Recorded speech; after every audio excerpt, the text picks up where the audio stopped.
Momen Ikke Nurjanah kencan dengan Carly Foo disorot, romantis bak pasangan ABG, intip potretnya. Momen romantis Ikke Nurjanah dan Carly Foo berhasil menarik perhatian publik.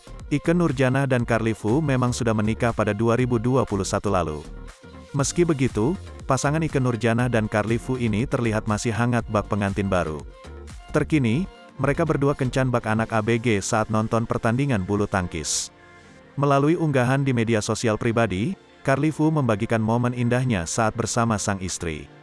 Pasangan ini diketahui nonton pertandingan bulu tangkis Indonesia Open 2022 pada Minggu, tanggal 19 Juni tahun 2022, lalu.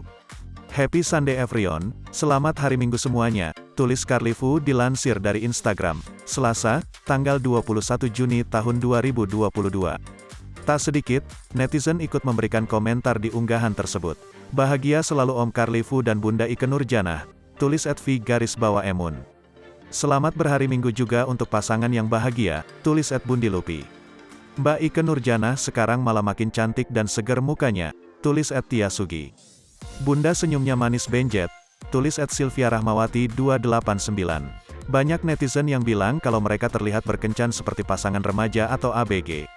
Keduanya juga kerap mengunggah potret kebersamaan di masing-masing media sosialnya. Carly Foo disebut sebagai sosok suami idaman yang begitu menyayangi Ikke Nurjanah. Memasuki usia 48 tahun, Ikke Nurjanah selalu terlihat cantik dan awet muda. Setahun lebih pernikahan, keduanya nampak selalu hangat dan kompak. Punya hobi yang sama, potret romantis mereka kerap bikin netizen baper. Tak sedikit, netizen yang berharap dan ikut mendoakan agar mereka segera dikaruniai momongan.